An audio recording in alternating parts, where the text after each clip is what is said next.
What's up, everyone? Jared here. Today we're going to be looking at the Mezco 1/12 Collective Classic Spider-Man. I'm going to be running through the articulation, then I'm going to pass over to Phil, taking a look at the look and design. So, starting with the head, you have a double ball joint in here that pegs into the neck, and there's a ball joint here as well.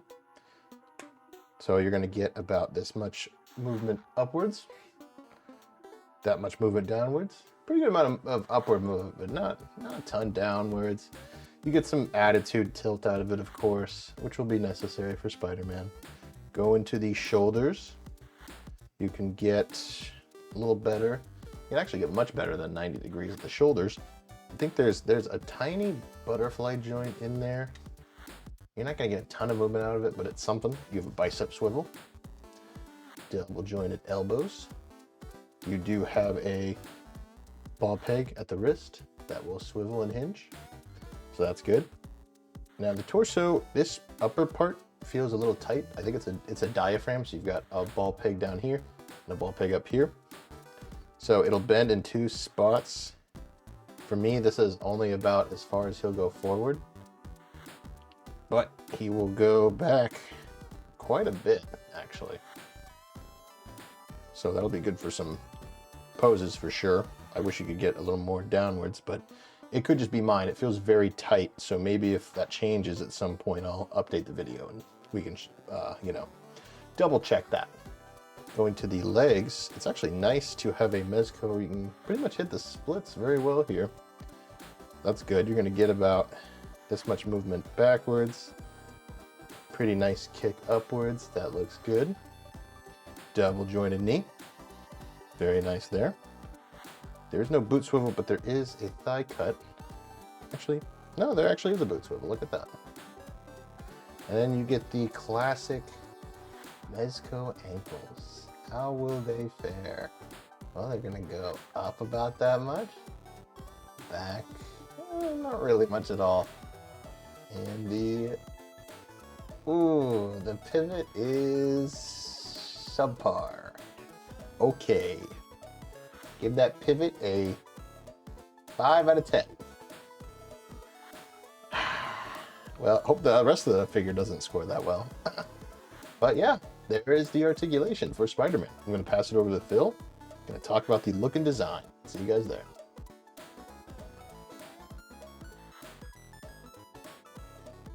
Alrighty guys, Philip here talking about look and design and the accessory segment for the Mezco 1/12 Classic Spider-Man. First off, let's take a look at the look and design.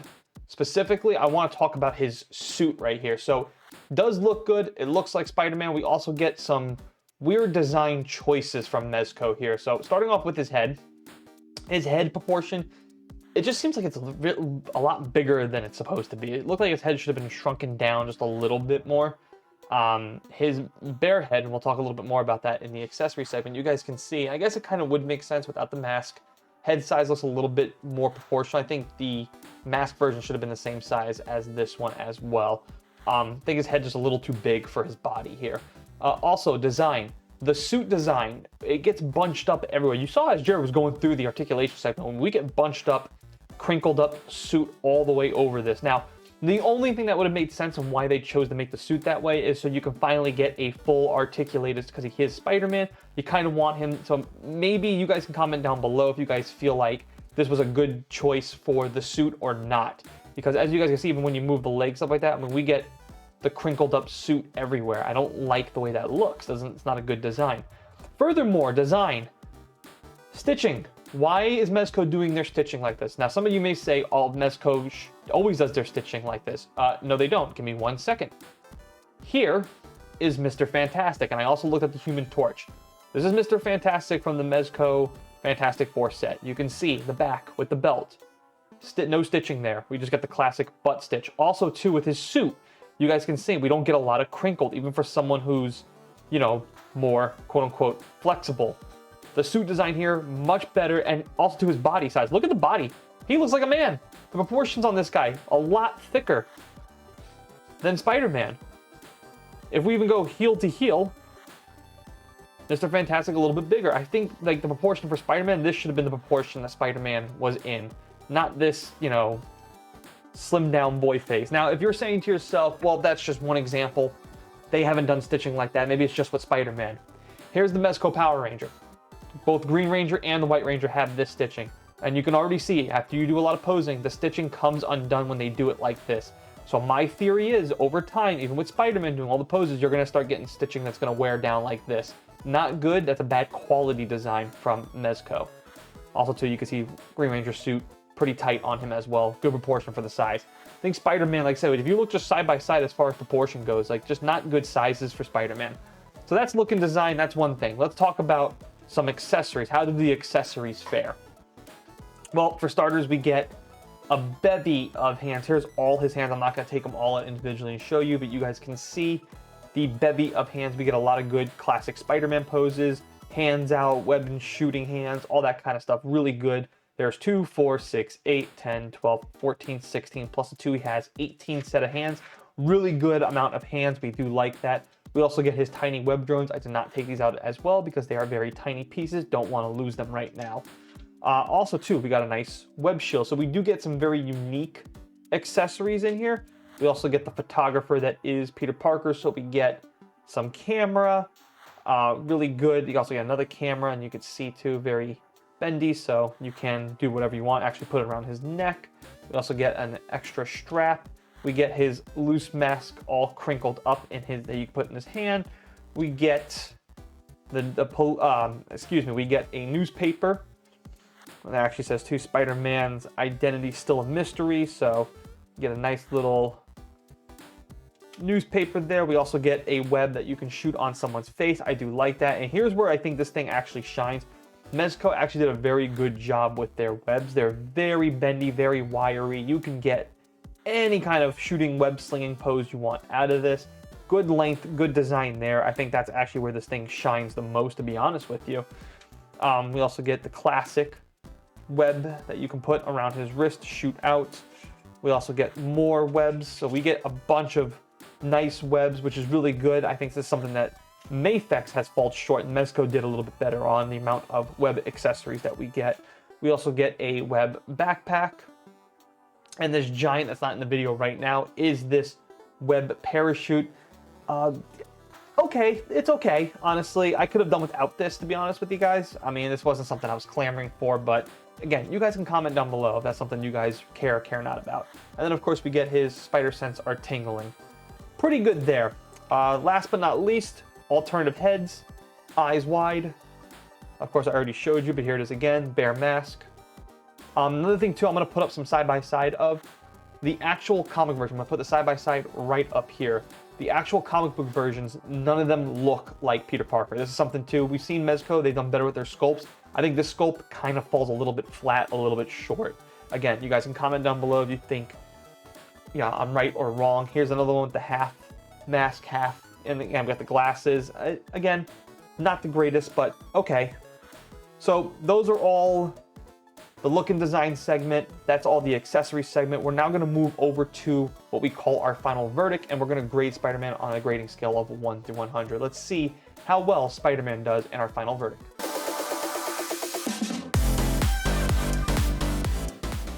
All right, you guys, we are now here at the final verdict for the Mezco Amazing Spider-Man. Jared, kick us off with the box presentation. So the box, see, we usually have a problem with Mezco boxes that they don't show off what's in it. Yep. And this does have that problem. However, I will say I do like the box. I'm looking at like all the classic artwork is art nice on it. Yeah. The you get like the glossy Spider-Man on the front is cool. All the villains on the back. It's a nice box. However, though, we just don't get any pictures on the back of like what the figure comes with, what you can do with it. Yeah. The opposite of Dr. Doom. Dr. Doom had a nice front face on the back side of it. Shows everything that comes with them and what you can do with them. I think this box was missing that. It would have been another 20, but instead, we're going to give it a score of 13 out of 20. 13 out of 20. It's just not that good. Next up was your segment, articulation. Jared, go ahead and talk to us about articulation. Yeah, so for a Mezco figure, I would say that he's probably one of the better articulated ones. Like, there's no doubt about it. He can do a lot of Spider-Man poses with the limitations of the cloth. However, obviously, there's still some lacking parts, like the head can't really go down much. The torso can't go down much. The ankles, Still suck. yeah, as usual. So we ended up giving him a 16 out of 20. Yep. It's a pretty respectable. Yeah, we were very generous with that one. Next up was my segment, look and design. Look and design, we give it a score of 13. I have some massive problems with the look and design of this figure, specifically the design. The look is there. The design was not executed. The suit crinkles up. I don't like the stitching on the back. That's going to wear over time. I've already showed you the Green Ranger already doing that. That's a fairly new figure. I already showed you the Mezco Fantastic Four, Mr. Fantastic. That one doesn't have that stitching. The suit tighter. The body proportions bigger. That's another problem I have. The body proportions of Spider-Man, Jared, not very good. And head too big, and head sculpt is not very good. Not comparable to what it looks like in the 1967 version. Yeah, it could be a lot better. Yeah, and just design issues across the board. Just got a massive problem. So look and design, score 13. Next up, accessories. I think this is where this figure shines the best, Jared. Oh, absolutely. Easily comes with a bunch of accessories. I mean, you get, I think, what was it, 16, 18 different hands, 4 different alternative heads, a bunch of web slinging effects, the parachute. Again, even though things I don't really particularly care of, I mean, it's still good to come with a Spider-Man. So, I mean, we gave it a score of 20 out of 20. Perfect score for the accessories. Exactly. If I'm paying them, if I'm paying this much for the figure, I would rather have all these accessories. Exactly. There you go. And it comes with them. Yep, So and it comes with it. Yep, so really cool there. I think that's where this figure shines the best. Last but not least, Jared, talk to us a little bit about price. So the price is, again, something we feel is kind of a problem. Yep. I think $120 for this. And we're coming accustomed to seeing this, too. Yeah. And that's not good. Not great. I'm really not liking this. I'm not liking the new MSRP on these Mezcos. I mean, I think they're overpriced, overvalued. And you're seeing over time, too, by the way. I mean, we've already seen a lot of these newer figures, A, already for sale, and B, much cheaper on the open market. So the market's already responding to this. Yeah. I don't know what else to tell people besides don't buy thing, day one anymore. Yeah, I saw this Spider-Man on Amazon for 118. Yeah, 118. Yep. That's already going down, and he's still very new. Yep. So I don't think that's a good thing for this. I mean, it's good for us, It's good, yeah. but in terms of Mezco, I don't. But think there's it's a still way great too many thing. people buying this day one. They're already losing out on stuff like that. So if intrinsic value is something that you care about, 116. As of right now, this recording, Jared literally just pulled it up and showed me 116. So 116. I mean, like I said, if intrinsic value is something that matters to you and you want your figures to hold value over time, Yeah. I would not buy Mezco brand new day one. I would just wait at this point because you can get it brand new for much cheaper and below MSRP. I don't know what that says about the market in total. A video we'll make for a later day. Definitely. All in all, this Spider-Man gets a final verdict score of 74 out of 100. Below average, barely cracking, what we think is acceptable in today. And I think for Mezco standards, I don't think this was one of them that was very good or well done. Now, I will say the Green Goblin looks much better. We're going to get our hands on him hopefully soon, and we'll do a video on him as well. So let us know what you guys think, whether or not you think we're right about the final verdict score. Comment if you guys think we're also right or wrong about the look and design. Do you guys think the design was appropriate for a Spider-Man, even though it gives you better articulation? Would you guys have preferred a much tighter suit? Let us know about all those things. Don't forget to, guys, hit that like button as well. We really do appreciate all your support. As always, thanks for watching. Thanks for listening. We'll see you guys next time.